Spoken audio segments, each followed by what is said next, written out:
everybody. It has been too long. Way too long, man. We decided to take a week break.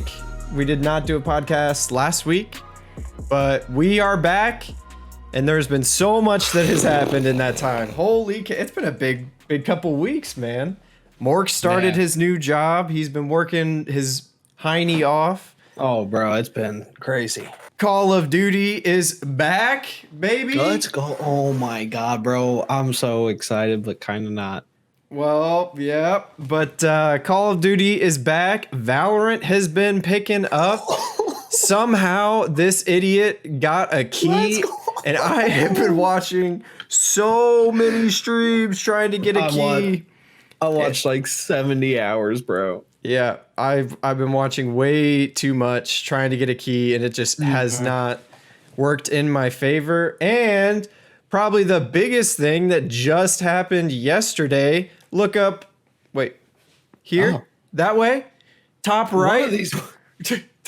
I can't point that way. Top right of your screen, you can see we got a Twitch affiliate as of yesterday. Mork did a solo stream of Valorant, and we got enough followers, so we applied yesterday, and we're affiliated on Twitch. Let's go. So that means a couple different things. If you want to show support, you can definitely hit that subscribe button. Maybe be one of our first subscribers. That would be dope. Yeah, only $5, bro. Oh my God. There are a couple things I need to do for our stream on Tuesday. I have not made emotes yet. Honestly, I didn't think we would get affiliate this quickly, which is, cool. It's like literally we started from nothing, bro.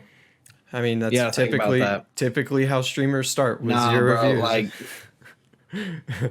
Like we have nothing to build on. We don't have really much like in-game we're not professionals at this, bro. No. But, and oh my God. We've been streaming for a little bit. I'd say we started this whole P2 stream in like January, where it's like me and you all the time kind of deal. And we wanted to take some time to kind of build a good base of everything. We wanted to get like the visual package up to date and make sure that when we were ready for people to find us, that it was like an appealing thing to look at. So we just started promoting our streams on our individual social medias like 3 weeks ago. I want to see the analytics. I haven't actually checked that out and saw how many followers and viewers we've gained in the past like 3 weeks. But I really appreciate all of you guys' support. This has been super fun. It's great. It's a lot of fun. Streams lately have been super, super fun. I absolutely love, talking with people in chat and seeing a bunch of my friends and just hanging out. And seeing a lot of new people too. Yeah, seeing a lot of new people. We want to play with you too. That's been super fun. What was the other thing I was going to say? And then we did a special stream. What was it? A week and a half ago? It was probably a week ago, actually, where it was like a challenge video, and that's something that I've wanted to kind of edit together, and we're going to make a YouTube video, but that's been put on delay until I get all of the stuff for affiliate. There's just a lot of stuff going on, man. Lots of things that need to be done. I will be working super hard to try and get everything up to date as soon as possible. And we got merch coming. That's another thing that's on the plate, man. I got some work I got to do. I get it. No, I mean, there's no better time to do it than right now, though, while we're all quarantined, though. So yeah, exactly. I hope you guys are staying safe. All right, screw that, bro. Let's get into it. Call of Duty. Screw safety, man. Let's get right. Yeah, no one cares. Social distancing. One cares. All right, yeah, you're right. We're all gamers. We already social distance. You're absolutely right, man. So Call of Duty returned this weekend, and it returned very abruptly. I don't think... I think they announced it on Monday, and they're like, "Yeah, we're gonna be playing Friday." I'm not kidding. Yeah, it was very much like that, and we didn't do a podcast last weekend. Otherwise, we would have talked about like our expectations going into this event. None of that, man. We had to make predictions on Friday of what teams would come out on top and everything.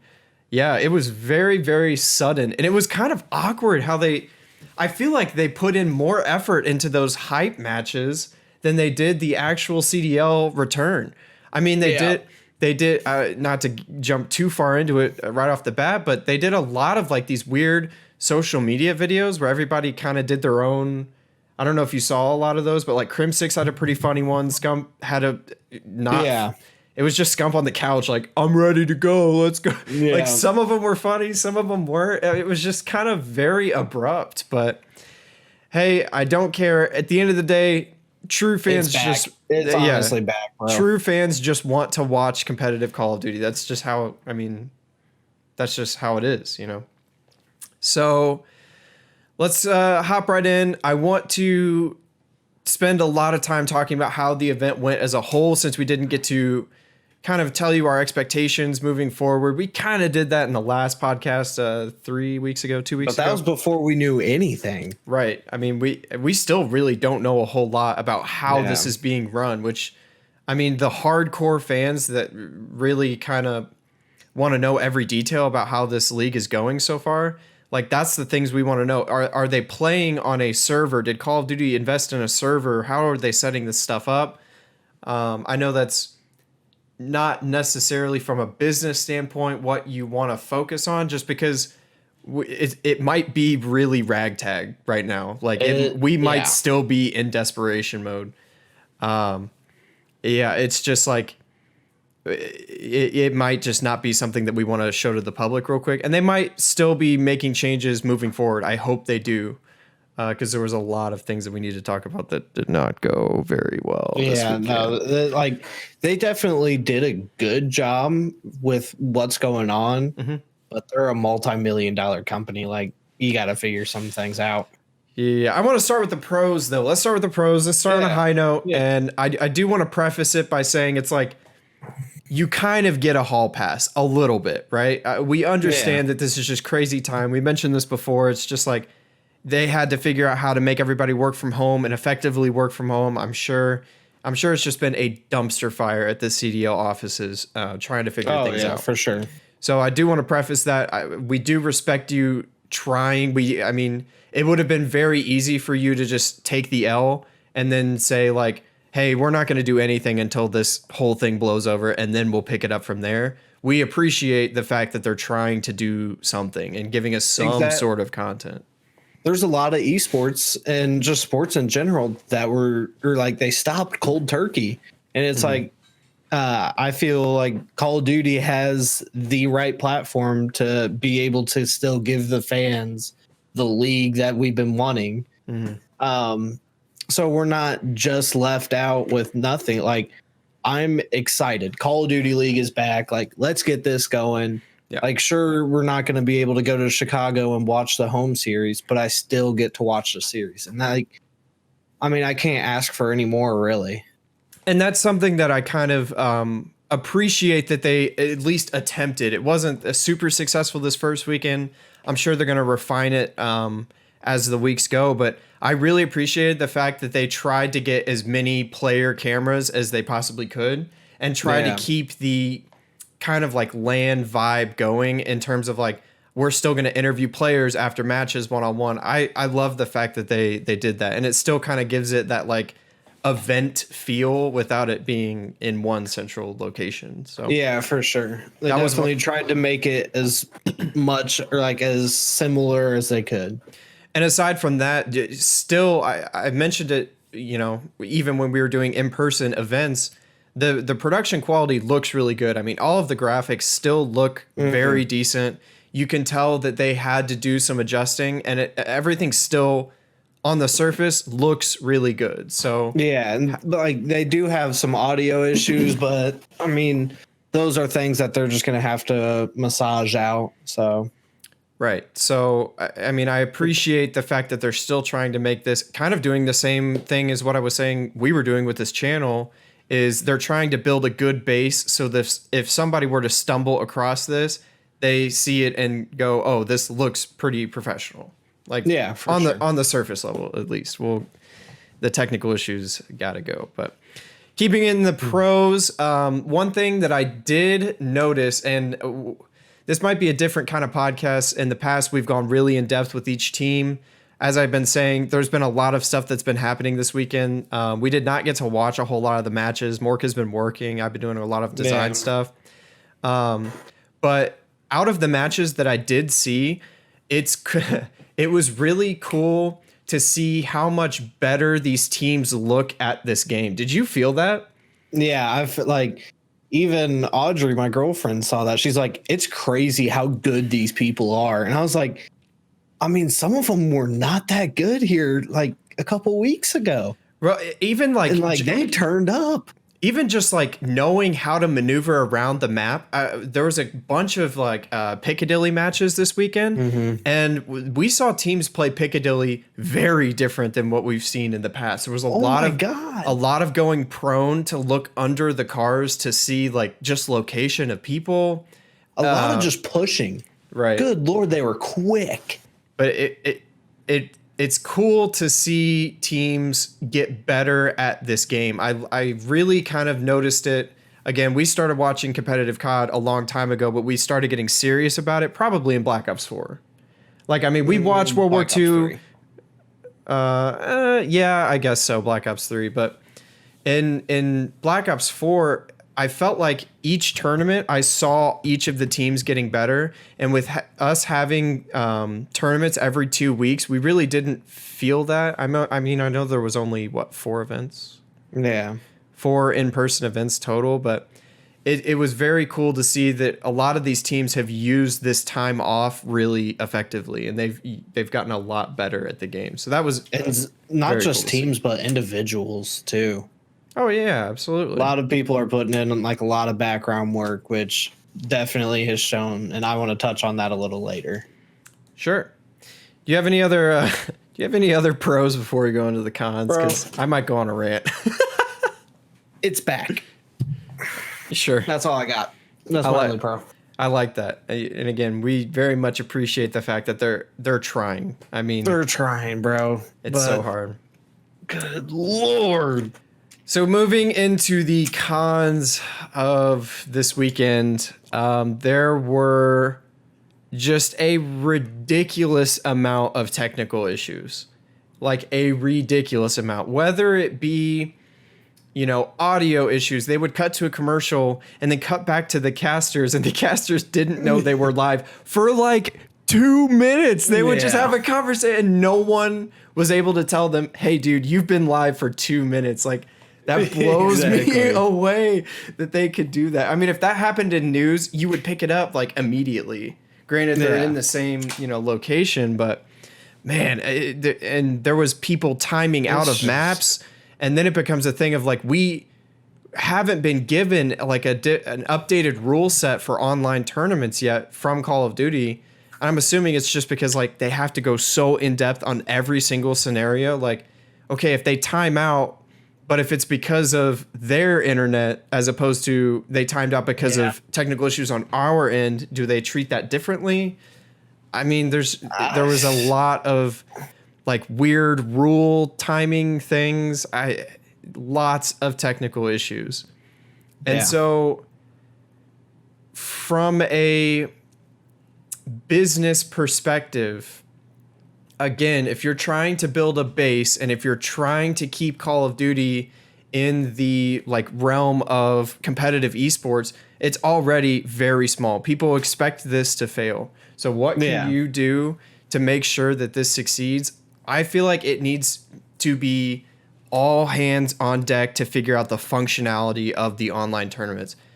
Like, even if that means taking a step back in some of the other production things, if that means taking a step back on doing a lot of the social media work or marketing work, it needs to work. Like, these tournaments need to be functional online, and so it needs to be all hands on deck trying to figure out, what do we need to do, what do we need to invest in as a company. Like, I understand you've lost so much money already by having to cancel all the events, and it sucks. I mean, businesses everywhere are taking a huge hit, but it's like these teams paid $25+ million to get into this league. Like, you don't have extra cash lying around to buy a giant server that they could just play off of. Like, I don't know the technicalities behind that, but it's like, dude, you got extra cash lying around. I know you do. Spend it all on like the functionality of this. Like two things. Okay, I've been ranting. One, I'm sorry. Breathe and take a drink. I know. Holy crap. I feel like I need to breathe for you. You were saying it like you just kept pulling it out. My other thing is I'll just take a step back. I'm taking a breather. Call of Duty has it handed kind of to them right now. They have such a big platform because a lot of people want something competitive right now because it's like the only esport basically right now that's going on. And they could knock it out of the park with this. And I don't think that these technical issues and everything that's going on, people are going to look into it like, yeah, like, let's watch this. I'm like, okay, never mind. What is this? Like, it's not professional or hype or anything. Like, we had audio issues where it was like minutes delayed, and that's not like acceptable. If you're casting something and like there's two casters typically that are doing per match, and if like one of them is a minute off, like that, as if you're like, well, people are talking on top of each other, this game is lagging all over the place, what is going on here? Okay, I don't know, it's an awkward situation that they're in, right? And it was a very awkward weekend. Like, I watched the first match and I was like, this just isn't really fun anymore. Because, like, I love the hype, bro. I love seeing people stand up and trash talk each other.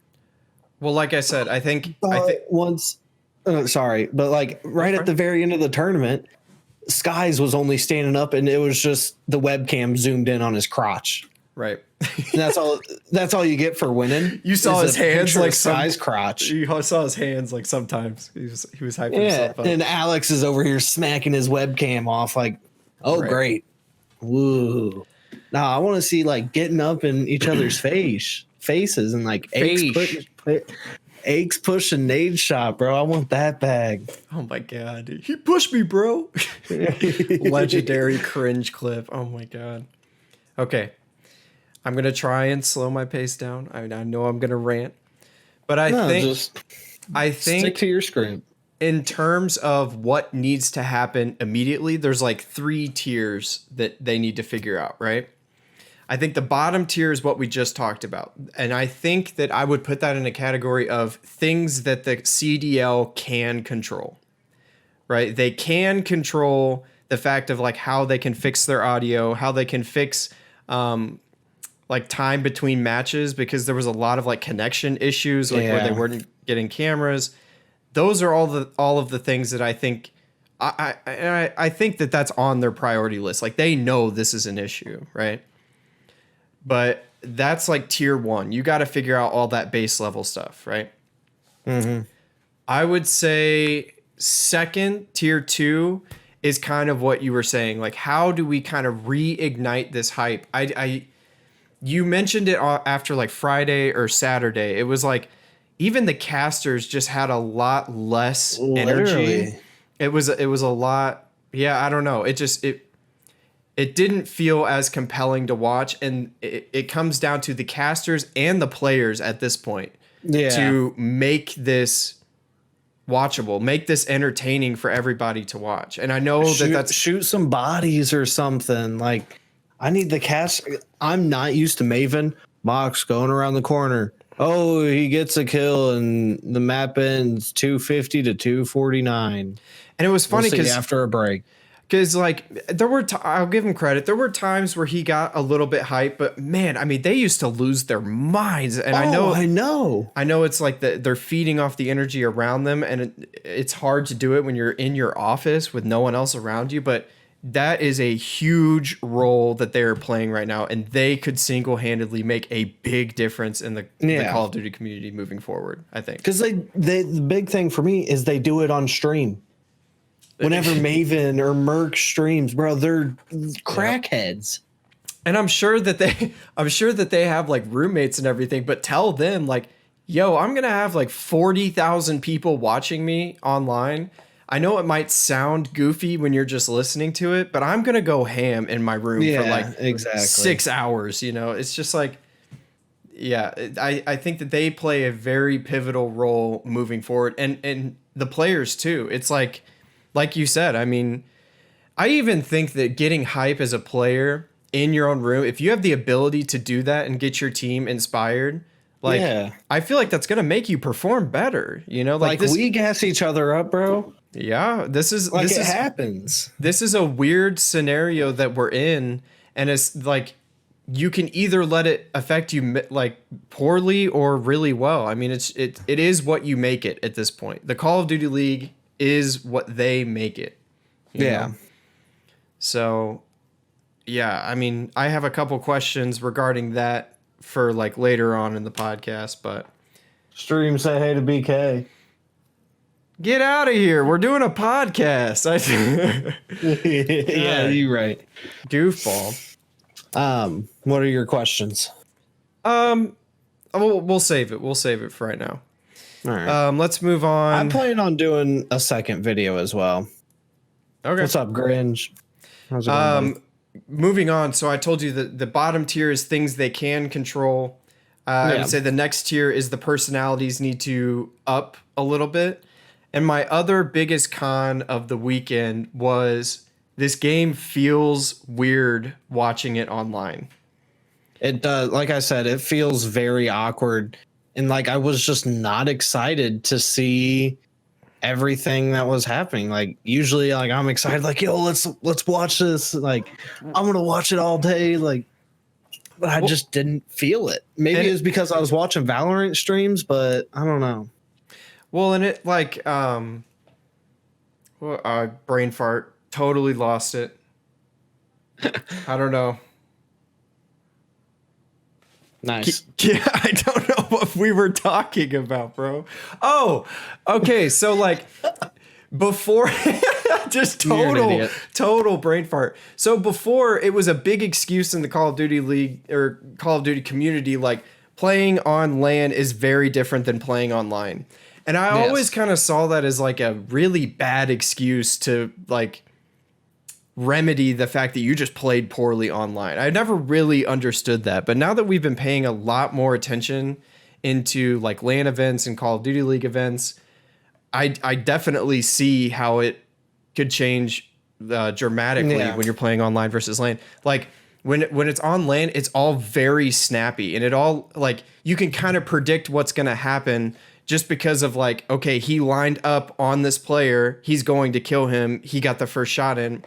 There were so many weird gunfights this weekend. It blew my mind. Like so many like 180 turnarounds. Like you shouldn't have won that, but somehow like he just beamed. Like I saw a lot of weird shots that would like go through walls that I don't think would happen on LAN.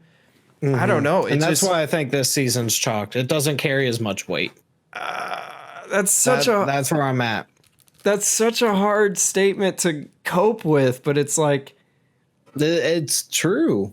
It's just you can lose a grand finals like game 5 round 11 or whatever it is because something like that.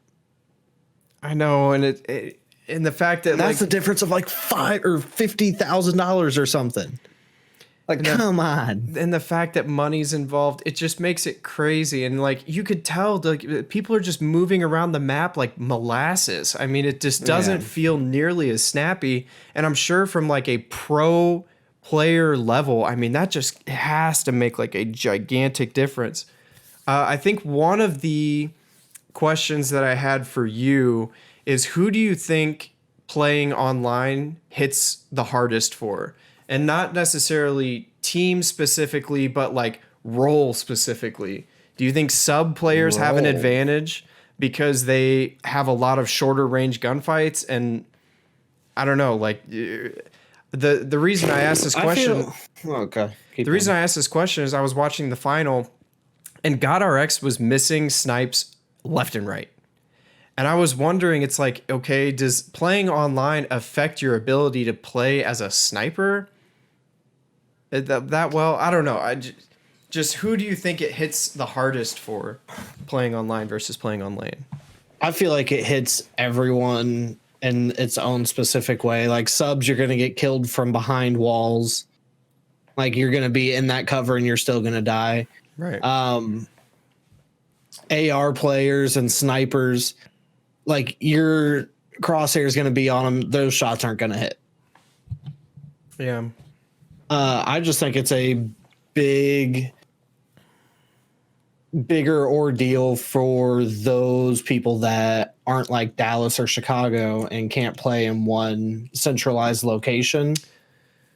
And for the EU teams that have to travel over here during this quarantine as well. It's like, I know like coronavirus is a big deal and I don't want this to turn into a discussion of that, but like you're kind of putting those players in danger for putting them on an airplane and flying them out here. But I wouldn't want to be playing on EU servers. So is that confirmed? Did the EU people actually come to the States? Really? Yes. Okay. And then I know that Dallas bought this like big internet server. They did something and they were planning on playing all out of one location, but I don't think they did. I don't know if it was ready yet or not. It doesn't look like they were all in the same place this weekend, but doesn't matter. It's not champs. As long as they have it by chance, that's all that matters. Champs, that's all that matters. The best case scenario is that at least Call of Duty Championships this year is a LAN event. I hope. Best case scenario. And even worst best case scenario, even if it's a LAN with no audience, at least make it fair and at least have it just be super high production quality. If you can't figure out an audience in that short amount of time, I would get it. I feel like if they were to announce it a month ahead of time, I think the Call of Duty community would be like down. You know, I think they could get a pretty good audience in a month turnaround, but yeah, I don't know. So I think kind of piggybacking off that, what do teams need to do to keep themselves in the correct headspace? Like, playing online can tilt somebody so quickly. What do you think needs to happen, individual or team based, like how to keep them in the correct headspace? How would you combat that? I mean, I would be telling my team, like, that's fine. Like, you're going to get those stupid gunfights where you die when you're behind cover or whatever. Yeah. Don't let that put you in a terrible mood. Like you see it with Scump all the time. He's like, "Oh, bro, it's one shot." It's funny that you mentioned Scump. Everyone does that. Yeah, it's funny that you mentioned Scump because he's the first one that came to my mind. I mean, we've been following it all the time, bro, and he's been doing that since he's been playing competitively. And that's the one thing that makes me mad about him. When he loses, he focuses on one thing, and that's the reason they lost. He's like, if this didn't happen, we would have won. Every single time, every single tournament he's ever played. Don't get me wrong, I love him. He's an incredible Call of Duty player, very successful. But dude, it is frustrating to watch. He's like, yeah, if we were lagging around the map, so we lost it. Yeah, like no, like you need to play around the lag. Like I don't know. Well, in my mind, I think Krim is worse. Oh, well, we all know Krim 6 is worse. Bro, no, he gets pooped on like that, and then he just throws away his lives after. He's like, and it just goes so tunnel vision. I don't know. That's a lot of things that the COD pros suffer from. Yeah. So I think, just moving forward, just trying to keep the vibes up. And I feel like what would kill your chance of success is to just chalk it in your mind. Like kind of admit to what you said, like this season's chalked, like all of this doesn't matter anymore. I think that, I mean, it sucks, but you still have a purpose. Like you still have a reason to keep grinding this game. Like, this isn't a reason to give up quite yet. Like, I think that they're going to figure out all these technical issues in time. And I hope that all of this disease stuff blows over and we go back to normal life. And I mean, it's only April, and Call of Duty Champs is in like July. So it's like, time. You just got to keep your spirits up, man. I mean, it's just a hard situation to be in. And the last con I want to talk about real quick because it's not a huge deal, but Yeah. I did notice. Then I want to do a second podcast breaking down the tournament. Oh, you don't want to? Like, not today. Well, we're already at a long time. We're at 35 minutes. Well, I need to catch up on what went down. So, Brother, what? Let's just talk about it now. I mean, we only need to talk about like the top 4 teams, really. Is that all right? Yeah. All right. Pull it up. I'm not going to be saying much. That's okay. But yeah, there was a big lapse in viewership this weekend. We kind of expected there to be a lot more viewers. I think it's just due to the technical problems, honestly. People just got annoyed with it. Like they were like, I don't really want to stick around to watch this. It staggered around like 32,000 most of the time, which was pretty average numbers for what we were seeing before when a big team wasn't playing necessarily. But yeah, I noticed that. And especially like if Chicago or Dallas, the 2 biggest teams at this tournament, that when they were playing, it was not hitting the viewership that COD League was expecting.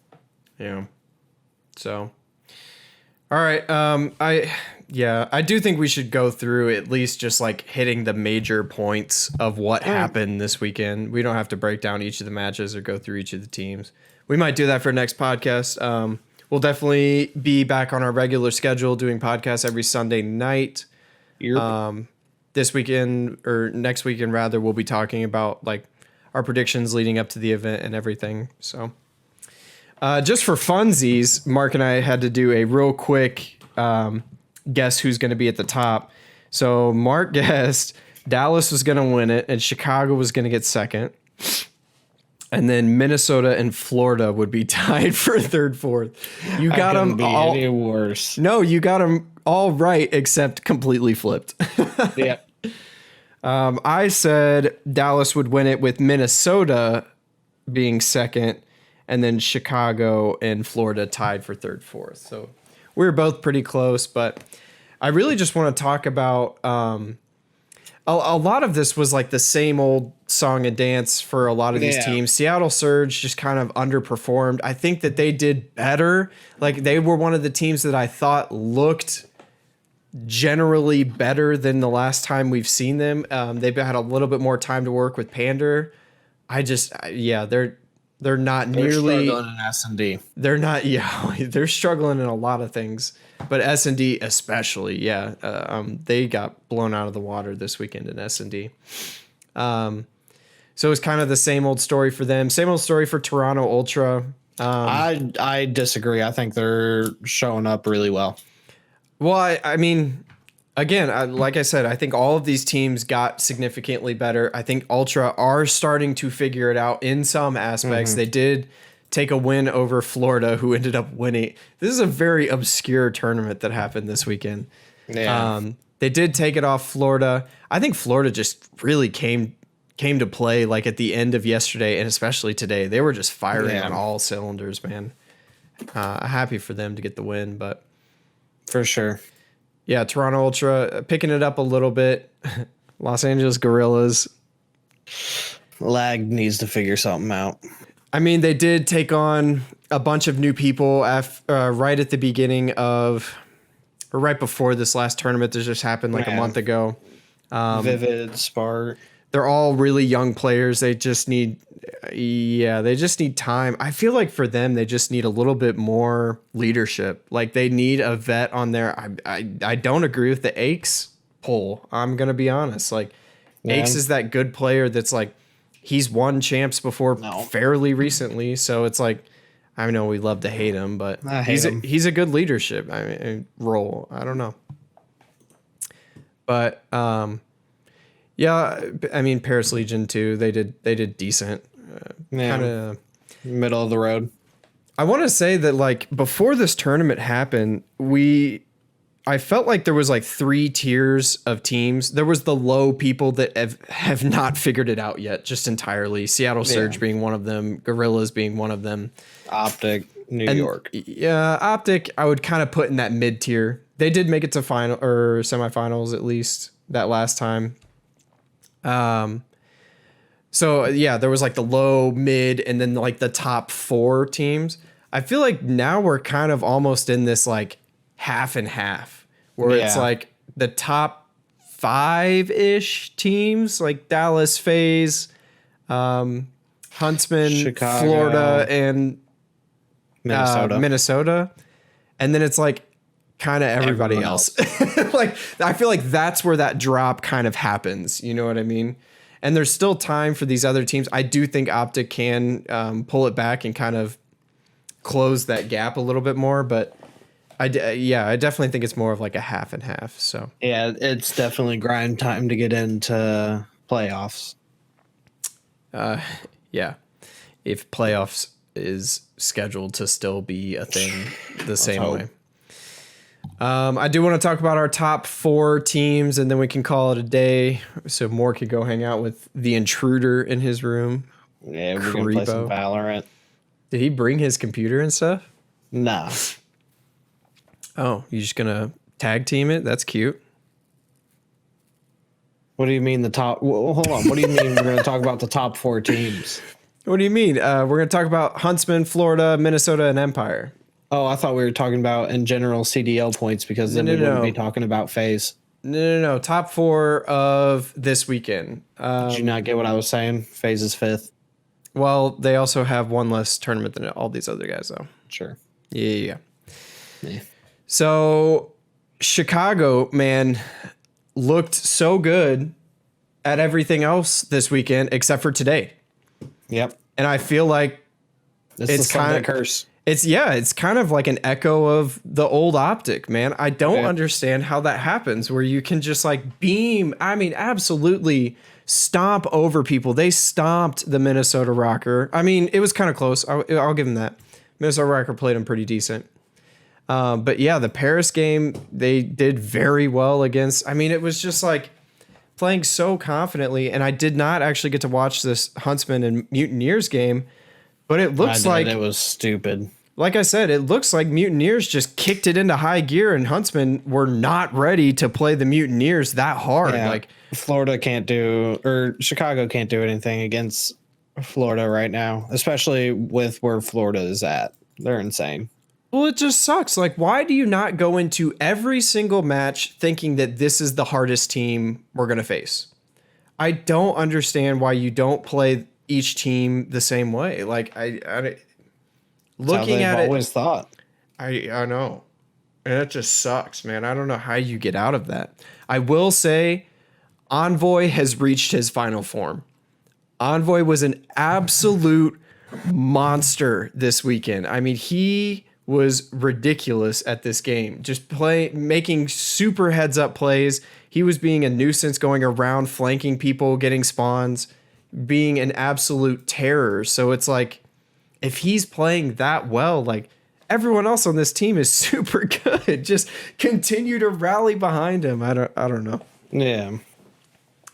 And then let's talk about Dallas Empire. They sucked. It was clobbering time for Minnesota versus Dallas Empire. That was not pretty. They just, again, I feel like they kind of went in with that same mentality of, I mean, they knew that the Rocker were a good team, but they did not expect them to, I don't think they expect them to jump in skill as much as they did in this past month. Not at all. And Minnesota Rocker really spent a lot of time updating their strats. They played, let's pull up a match summary real quick. Why are we talking about Rocker? I thought we were talking about Dallas. Yeah, I mean, we're still talking about Dallas, I guess. But they did win the Piccadilly. Minnesota Rocker sucked at this weekend, man. But yeah, I feel like they kind of went in with that same mentality where it's like, okay, we're online. We've been good online in the past. Like, I'm sure that Dallas has scrimmed Minnesota in the past, and they were not ready for the Rocker that we saw today. No, not at all. And I'm looking at Dallas and Toronto right now. Toronto could have easily taken this Dallas series. Easily. Ooh, say that again? I'm looking at the Dallas and Toronto. Looking at Dallas and Toronto. Okay. Toronto could have beat them. Oh. Gotcha. I thought you meant take One the whole of the worst teams in the league, and they take the could have whole tournament. smacked Dallas. Yeah. I mean, yeah, it was pretty close. It's 235 to crazy. 250.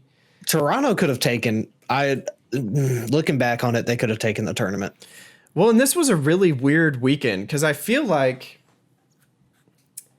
it's one of those where it's, I mean, looking back, it's easy to say something like this, but this tournament could have gone very differently if Florida had won this first match against the Ultra and then went on to play Empire here. I don't know. I feel like this could have been a very different series, and I think that's what Dallas. I feel like that's what Dallas wanted to happen in their head. And they kind of prepared for like this bracket to work this same way. And when it didn't, they just weren't prepared to play these obscure teams. Yeah, they pooped out for sure. But all in all, I did watch this final and it was brutal. Minnesota Rocker, it was like people were saying like 3-0 Rocker, this will be an easy win. Hardpoint started and it was a very close game. And then you saw like a spark of life in the Rocker right there at the end. That's why they won that first hardpoint. Like things just started going their way. They started getting really goofy kills that would like hype anybody up. And they ended up clutching it right there at the end. It was a very close 250 to 241.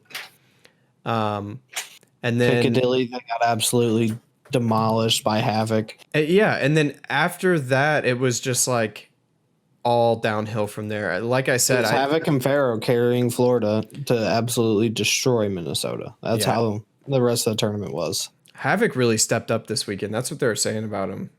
Yeah. Like the casters really respected. I mean, he's been kind of getting bad flack of apparently he's been streaming a lot more like solo, trying to grow his stream and everything rather than scrimming. They say his like work ethic hasn't been that great. I've been a huge fan of Havoc. I was a big Gen G fan last year, and Havoc and what was it, Mox on Gen G? Havoc, Mox, Envoy. Right. I really enjoyed Gen G last year, and I've been a big fan of Havoc, but yeah, he really stepped up this weekend, and I wonder if it's because of the lack of Prestini. Like somebody needed to be the active voice on that team, and when we listened to the Mutineers like listening, Havoc was that guy that's like, okay, we need to be pushing around here. Like he was the IGL for sure, and he was I keep wanting to say entry SOG, but entry SOG. Wrong game. Yeah. No, yeah, he really stepped up. I mean, yeah, and Pharaoh was just running them. Yeah, but this Pharaoh mode. That's why I asked this question earlier on like who do you think it hits the hardest? Like Minnesota Rocker typically have been very good at Piccadilly S&D, mainly because GodRx didn't miss with snipes like beforehand. And now it's like they've gotten rocked on Piccadilly S&D, and I wonder if it's because they're playing online and those kind of like really easy Maybe picks. He's just having an off weekend though. It could be. But maybe it's those easy picks that they're used to getting they haven't gotten, or is it because people have been changing their strat on Piccadilly? They played that map very differently. It was very fun to watch. Yeah. So I don't know.